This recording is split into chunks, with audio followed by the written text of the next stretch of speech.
Okay. Sad business, right? Holy smokes.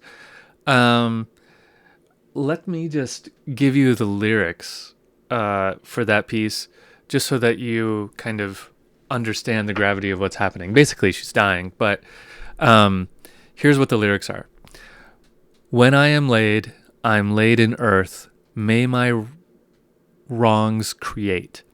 No trouble in thy breast. When I am laid in earth.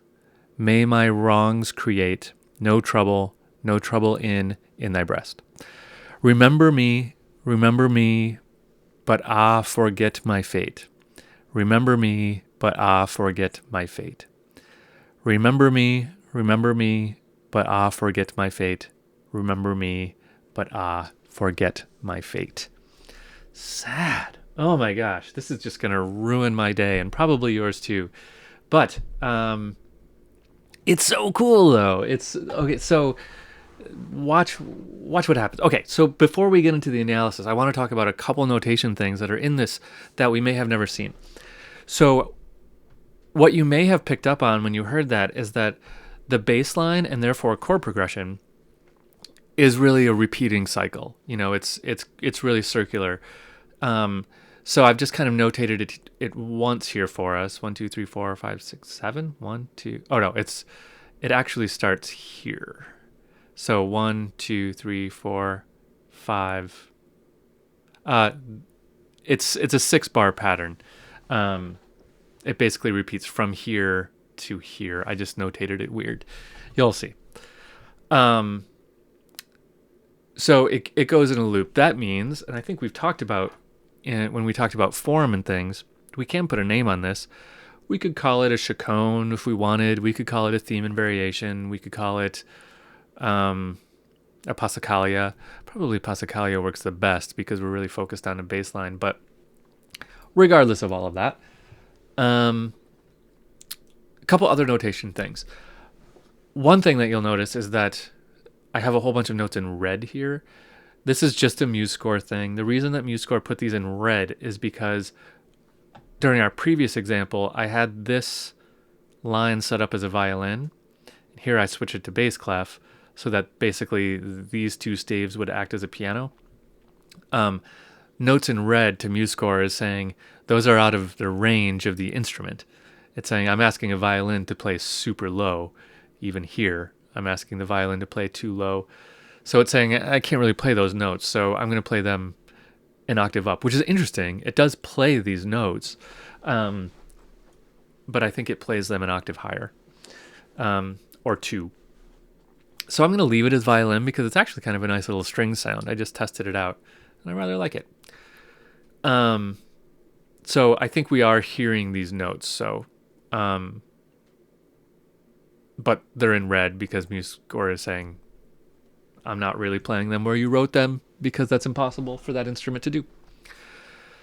Couple other notation things. This is in the time signature of 3/2. I don't know. We've done so many classes. I can't recall if we've talked about the meter of 3/2. But it should make sense to you, even if you haven't seen it before. What this means is that there are going to be 3 half notes, 2 beats. 2 beats gets the, 2 quarter notes gets the beat. So 3 half notes per bar, like that. Okay. We use 3/2 usually at a slow tempo to basically give us a really like plodding along 3/4. It doesn't have to be at a slow tempo, but it tends to work well that way.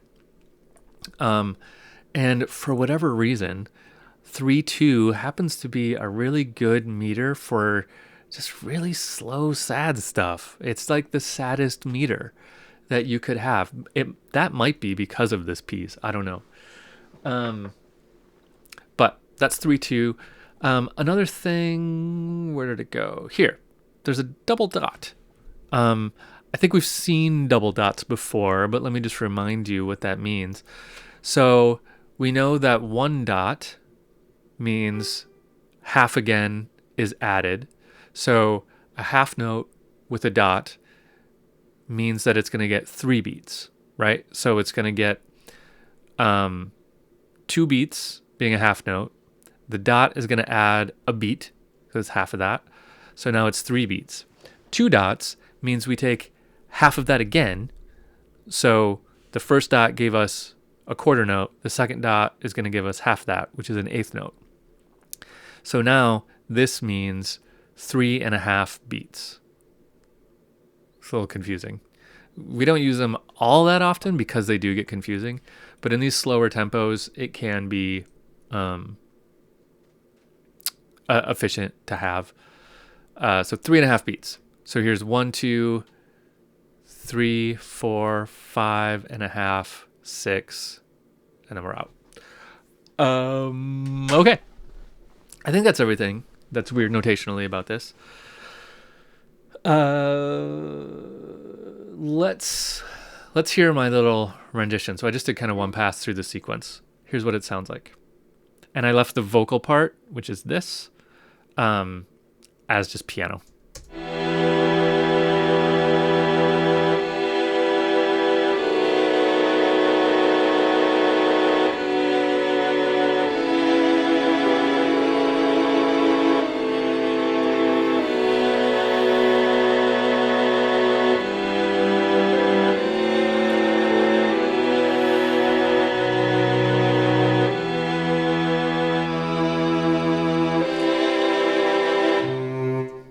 Okay. All right. So let's analyze this sucker. See what we got.